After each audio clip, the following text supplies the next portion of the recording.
In this episode of True Life, I'm a White Rapper, we follow two white kids from starkly different backgrounds. E-Dog, a 20-year-old female hip-hop artist from Orange County, California, as well as Cheza, a young white male hip-hop artist from the city of Rialto, California.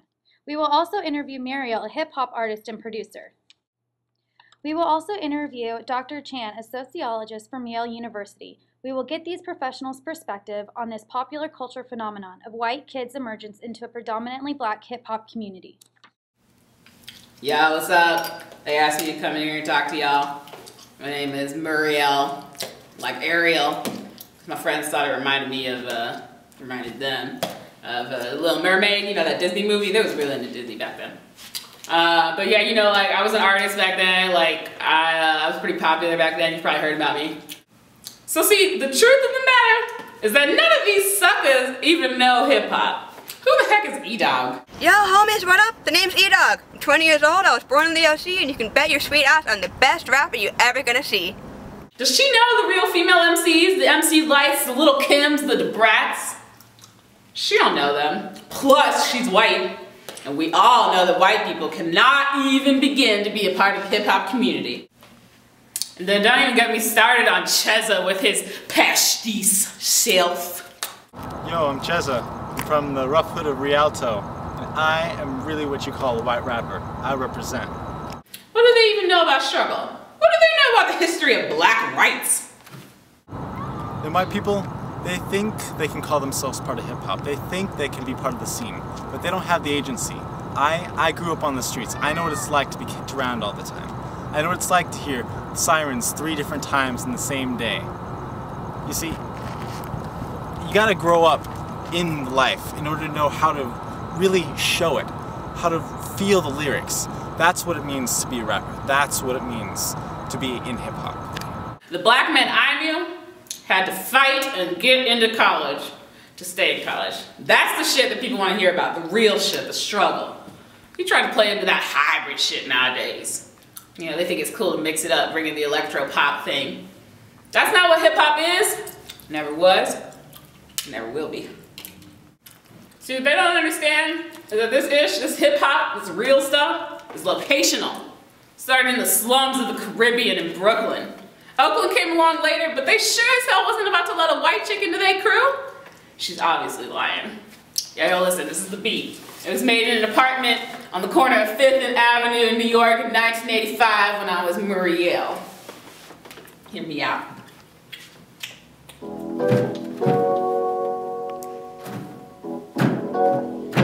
You already know what it is.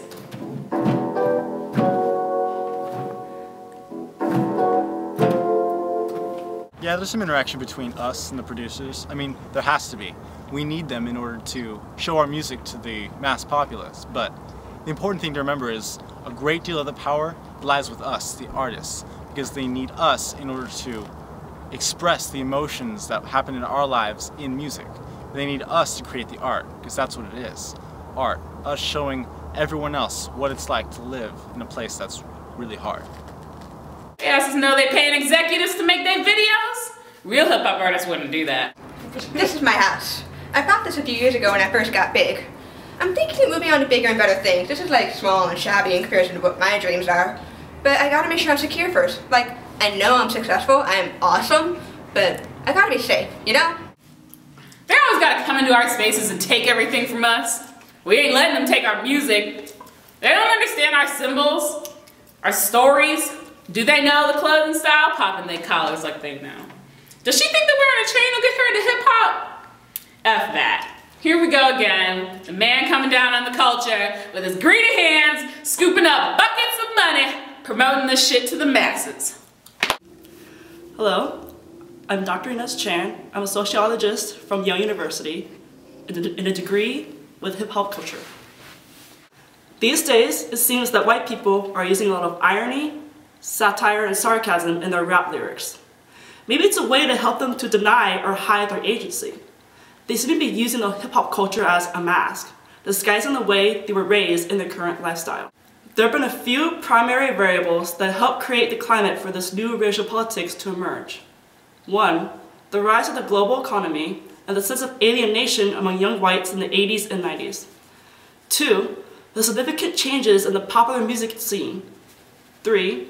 The shifting of the American economy that's accompanied by a downward spiral of white privileges, and the socio-political range of post-1960s black popular culture. All these variables put together, the picture of new racial politics. I can write my own music, but recently I hired someone to help me write my music because I'm so busy. But I have to check over their work, make sure it's soulful, it has to make sense. It's rap music, it has to be good. But I'm way too busy, I'm way too popular, people love me way too much for me to write my own music, so, you know, things happen. I'll leave my next song now. What the hell? What the fuck is this shit? Why would you write this? This does not make any sense. Hip-hop has made it from a subculture of black kids to the scene mainstream in American society. One of the main reasons that white kids have embraced hip-hop is due to the growing sense of alienation from mainstream American life. Despite race or class in this time of economic uncertainty, it seems like the upper middle class life and what it means to be American is unattainable for most people today. I know some people might say it's ironic for a rich white girl like me to be a rapper, but it's like a subculture within the hip-hop, you know? How the white folk can rap. White people can rap too. They got art. I don't think you need to be black to be able to rap. I just think you need to have a soul. During the first period of rising alienation is when the first wave of whites were drawn to hip-hop from the early 80s to the early 90s. The white Americans who related with hip-hop during the 80s were not just in it for the art. They're also sympathizing with black issues like the way they were raised and their lifestyles. For example, we have a new up-and-coming artist that goes by the name of E-Dog, who demonstrates minstrelsy by being a female white rapper, hanging with the black people with the style of dress and lingo. My parents are in the military. They're pretty well off. But growing up, I always felt something missing in my life, you know? So in high school, I took a writing class. I got pretty good grades there. And I know I'm a good singer, so that's when I decided to become a rapper. Rapping has become my art, my soul. It's like something you feel, you know? We have another new artist who goes by the name of Cheza, who's a white male rapper and establishes and exhibits counter-minstrelsy by being raised in the ghetto, but talks about the typical rich kid lifestyle. Those rich people living up in their posh houses, they think they can control us. They think because they own the record companies, they have all the power. But that's not what it is. You gotta look at it like functionally. We the hip-hop artists, we have the power. They need us in order to be able to do anything around here. White privilege has been challenged with increasing sense of uncertainty about their past and future. It has also been declining and has been intensified as whites are looking at blacks and other colored Americans succeeding outside of the entertainment world in positions of authority in local, state, and federal government. Some are drawn to the sense that the government has given more attention and interest to the rich and super rich, has abandoned the interests of the working class people. Most young white Americans reach the point of maturity with awareness of African American culture, and acceptance of stereotypical assumptions have been lowering. Check out my badass ride. Her name's Nellie. What the fuck? What the hell? Someone dented my car. What the fuck? Who dented my car, you asshole? I can't believe someone fucked up my car. That's so not cool. Oh, I love this song. This is Creation. Even Prada. Gucci, Gucci, Louis, Louis, Fendi, Fendi, Prada. Here, I'll show you to my scene. Ida! Yo, what up? Oh Sign this. I need your autograph. Please. Do you have a pen? No. No, I do not Ida, have fine, pen. but first take my autograph. No, I'm first. This here, this is my scene. Once I even showed here with Eminem. He's my homie. He's like the coolest guy I ever met. But here is where I create my magic. Here is where I create collective effervescence for all my fans.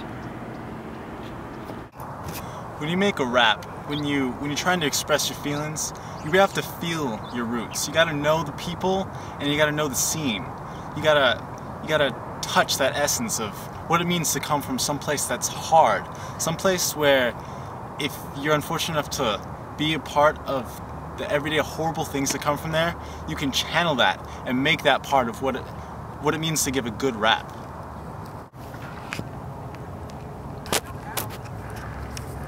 What are you doing here? What do you mean what I'm doing here? I'm being filmed for a show.